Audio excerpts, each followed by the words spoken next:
Hello everyone. Well, that's not going good. What do Buddha, Axl Rose, and Michelangelo all have in common? Patience. And since that's what we all need right now, that's what we are going to talk about. That and how a local toy business, Plakie Toys, came to be. This is the Daily Buzz.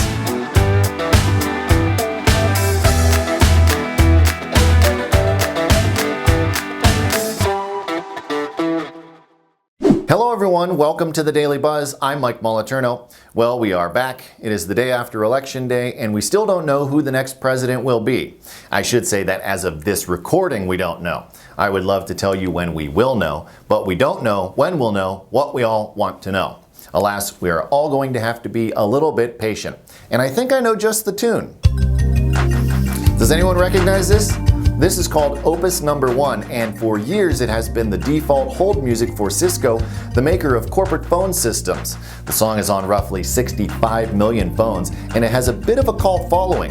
In fact, so many people like it, you can find tons of videos of it on loop on YouTube, some of them as long as 10 hours. It kind of makes waiting better, I guess. Oh, and a fun fact, the song was written by a 16-year-old Yanni fan named Tim Carlton on a 4-track recorder some 35 years ago. It sat around for about a decade before a friend of his who worked at Cisco told Tim they were looking for some hold music. Tim gave them the song, and the rest is history. Mostly unknown history, but history nonetheless. And it has a synth xylophone. Absolutely classic. Okay, I promise we are going to get to the news, but first, just a bit more on patience. And no, I'm not going to tell you the old cliche that patience is a virtue, but there is some evidence that being patient does pay off. For example, it took Michelangelo 4 years to paint the Sistine Chapel. Eh? Not bad. How about this? Oil tycoon J. Howard Marshall waited 86 years to meet the love of his life, Anna Nicole Smith, and that worked out well. Fortunately, we as Americans are actually pretty patient. According to a 2019 study from the Oxford Journal of Economics, America is the third most patient country in the world, right behind Sweden and the Netherlands. So I think it's safe to say that Axl Rose said it best when he said, no, I'm sorry, that's not what I meant to say. What I meant to say was, he said it best when he said, all we need is just a little patience.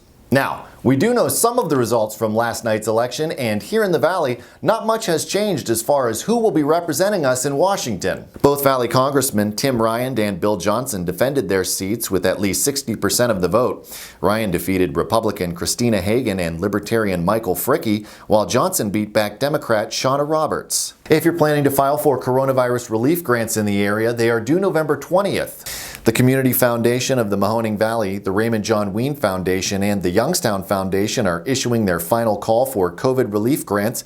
You can apply for the grants on any of the foundation's websites with their joint application. Since creating the application, the foundations have awarded 104 grants totaling $1.6 million. You can find links to all 3 sites in the story at businessjournaldaily.com. And finally, we leave you with some video that will hopefully relieve some of the anticipation. In this Flashback mini sponsored by Hickey Metal Fabrication, Jessica Trickett from the Mahoning Valley Historical Society tells us the story of the Valley's own toy maker, Frank Hoover.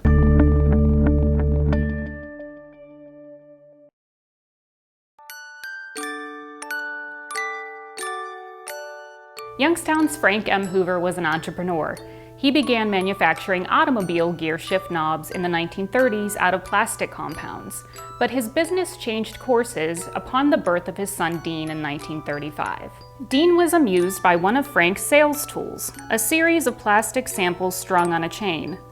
Frank created his first baby product based on that concept and began his new company, Frank M. Hoover, Inc. By the 1940s, the company had expanded both in products and personnel, becoming Plakie Toys, Inc. Frank Hoover believed that a baby's toy needed 3 components to be successful: color, sound, and motion. This principle guided the company and its success into the mid-20th century.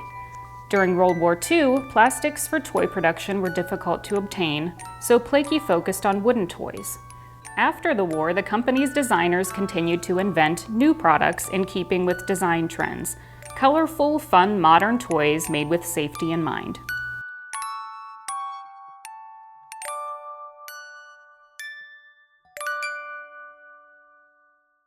Hickey Metal Fabrication, family owned and proudly based in Salem for 75 years. We have state-of-the-art equipment and are ready to handle your start-to-finish fabrication needs. And that is going to do it for today's Daily Buzz. Be sure to like, subscribe, and leave us a comment. If you'd like to dive deeper into any of these stories, the links are available in the description. Thank you very much for watching. I'm Mike Moliterno. Axl Rose said it best when he said, "Sha-na-na-na-na-na-na." No, I'm sorry. I meant to... This is the stupidest thing I've ever done.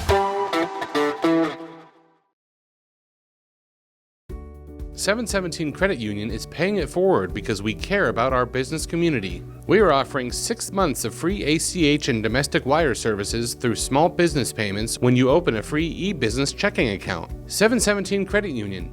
We are here for your business.